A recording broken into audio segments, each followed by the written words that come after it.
उतारते गए। क्या यही कांग्रेस की नीति है कि कर्ज को कर्ज लेके उतारना है, कर्ज का ब्याज जो है वो नया कर्ज लेके देना है? आज 1,10,000 करोड़ रुपए से ज्यादा के कर्ज में हिमाचल प्रदेश डूब गया। पिछले 3 सालों में हिमाचल की सरकार ने जितना कर्जा लिया वो दुर्भाग्यपूर्ण है, इतना ऐतिहासिक कर्जा लिया है कि कर्ज पे कर्ज लिया। और देखिए साहब, 1.5 लाख रुपया अर्बन लोकल बॉडीज को मिला 15वें वित्त आयोग में। अब 16वें वित्त आयोग में 3.5 लाख करोड़ रुपया अर्बन लोकल बॉडीज को मिलेगा। अगर हिमाचल प्रदेश को 455 करोड़ रुपया अगर मिला था अर्बन लोकल बॉडीज में के लिए, तो अब जाके 855 करोड़ रुपया मिलेगा, पहले से ज्यादा मिलेगा अगले 5 सालों में। अब वो सीधा राज्य की सरकार के बजाय अर्बन लोकल बॉडीज को जाएगा, ताकि वो वहां पे अपनी रिफॉर्म्स भी ला सके, अर्बन लोकल बॉडीज की आय बढ़ सके, हमारे शहर हमारे नगर बेहतर विकसित हो सके। केवल राज्य की सरकार अपने सैलरी में उसका इस्तेमाल ना करे। अब मैं आपको एक सीधा उदाहरण देता हूं। देखिए, भानुपल्ली बिलासपुर रेलवे लाइन के लिए केंद्र सरकार ने पैसा दिया रेलवे लाइन बनाने के लिए। हिमाचल की सरकार को जमीन अधिग्रहण अपने पैसे से खर्च करके जमीन देनी थी, वो नहीं थी। अपना हिस्सा 25% देना था, वो नहीं दिया। उल्टा केंद्र का पैसा इस्तेमाल कर लिया जमीन अधिग्रहण के लिए। आज भी हिमाचल सरकार को 2,000 करोड़ रुपए से ज्यादा भानुपल्ली बिलासपुर रेलवे लाइन के लिए देना है। केंद्र सरकार ने तो अपना पैसा कम नहीं किया, उल्टा ज्यादा बढ़ा के उस गति उसकी ज्यादा बढ़ाई है। राष्ट्र हित में उस रेलवे लाइन को बनाया जा रहा है, लेकिन कांग्रेस राष्ट्र हित और हिमाचल का हित दोनों ही नहीं देख रही है। इसमें एक विषय जो आरटीजी पे आपको बताना इसलिए जरूरी है कि कहां कहां क्या क्या कमियां रही, और जो फाइनेंस कमीशन की कैलकुलेशन है वो कैसे काम करती है। अगर हम डिस्ट्रीब्यूशन देखें केंद्र के करों का हिमाचल को कितना हुआ, 16वें वित्त आयोग के आने के बाद जो पहले केंद्र के करों का 0.83% मिलता था, 0.83% मिलता था नेट प्रोसीड का केंद्र के कर और ड्यूटीज का, वो अब 0.83 से बढ़कर 0.914% हो गया, यानी कि 0.91% हो गया। क्या उससे पैसा कम हुआ कि ज्यादा हुआ? ज्यादा हुआ। कितना ज्यादा हुआ? 2024-25 में हिमाचल प्रदेश को 10,575.20 करोड़ रुपया मिला। 2025-26 में 11,561.66 करोड़ रुपया मिला, और 2026-27 में नए फॉर्मूला के अनुसार 13,949.97 करोड़ रुपया मिलेगा, जो लगभग 2,833 करोड़ रुपया ज्यादा है। अब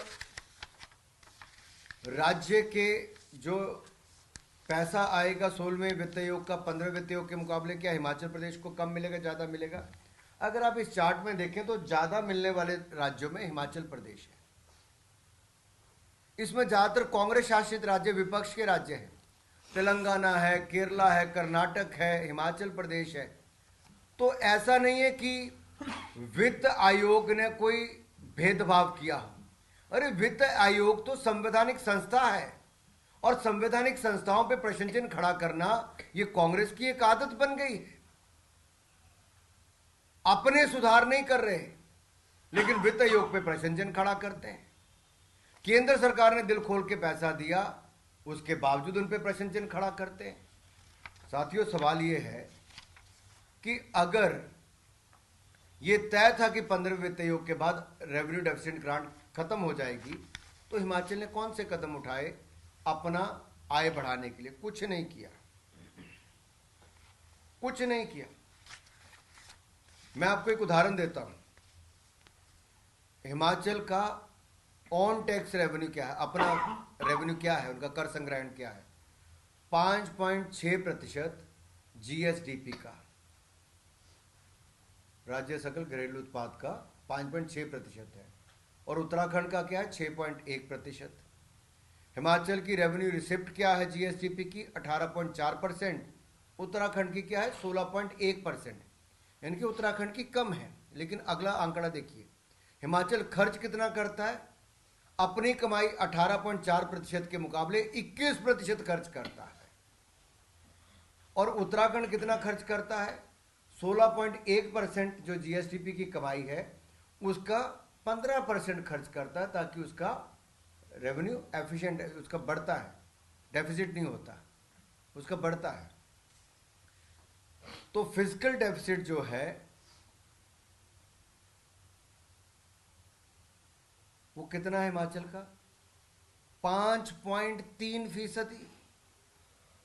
5.3% फिजिकल डेफिसिट है, जबकि उत्तराखंड का 2.5% है। अब हिमाचल अगर सुधार नहीं कर रही कांग्रेस की सरकार, तो इसमें क्या करेंगे? हिमाचल का रेवेन्यू डेफिसिट जो है वो 2.6% है, और उत्तराखंड का सरप्लस है 1.1%। ये भी पहाड़ी राज्य है। मैं ऐसे अन्य पहाड़ी राज्यों का आपका उदाहरण दे सकता हूं, मेघालय, त्रिपुरा हो, उत्तराखंड हो, अरुणाचल प्रदेश हो। इन सब ने बेहतर किया है, रिफॉर्म्स लेकर आए हैं। उन्होंने कर्ज लेके कर्ज नहीं चुकाया है, उन्होंने रिफॉर्म्स लाकर प्रदेश को बेहतर बनाया है। ये एक आंकड़ा है, मैं आपके लिए चार्ट ऐसे दिखा दूंगा, आप बाद में बेशक इसको जूम इन करके अपने दर्शकों को दिखा सकते हैं, हम आपको इसकी कॉपीज भी दे देंगे।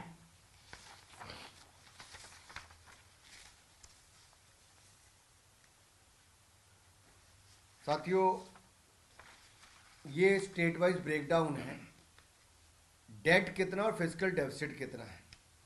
अगर आप इसमें देखेंगे तो हिमाचल कहाँ खड़ा है।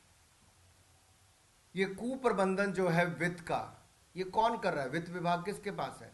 माननीय मुख्यमंत्री जी के पास वित्त विभाग है। 3 साल में कहां पे लाके खड़ा कर दिया? हिमाचल को कर्जे में डुबो दिया। और देखिए, फिजिकल डेफिसिट 5.3%, रेवेन्यू डेफिसिट 2.6%, और कुल लाइबिलिटीज जो है 42.8% है। इस पे बाकी राज्यों का भी दिया हो, कौन कहां पे खड़ा है। एक मैं आपको कैपिटल एक्सपेंडिचर कहां पे कितना खर्च करना है, सड़कें बनेंगी, भवन बनेंगे, आधारभूत ढांचा बढ़ेगा, हमारा इंफ्रास्ट्रक्चर कैसे बनेगा, हिमाचल सरकार कितना पैसा खर्च कर रही है। सबसे फिसड्डी साबित हो रही कांग्रेस की सरकार, सबसे नीचे चार्ट में दिख रहा है। तो हिमाचल जो एक बहुत तेजी के साथ विकास करता था, चाहे पुरानी कांग्रेस की सरकार हो या बीजेपी की सरकार हो, आज हिमाचल पीछे क्यों जा रहा है? आर्थिक कुप्रबंधन के कारण, कुव्यवस्था के कारण, वहां पर मित्रों को लाभ पहुंचाने के कारण, और कर्ज पे कर्ज लेकर कर्जे में डुबाने के कारण।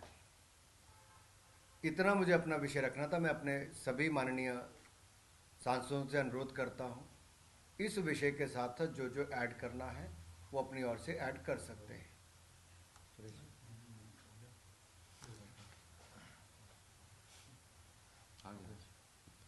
एक मुझे लगता है हम सभी सांसद अपनी ओर से अनुरोध करते हैं हिमाचल प्रदेश के मुख्यमंत्री और कांग्रेस की सरकार को, आप आइए, हम आपके साथ चलेंगे। ये जो आपने कर्ज ज़्यादा ब्याज दर पे ले रखा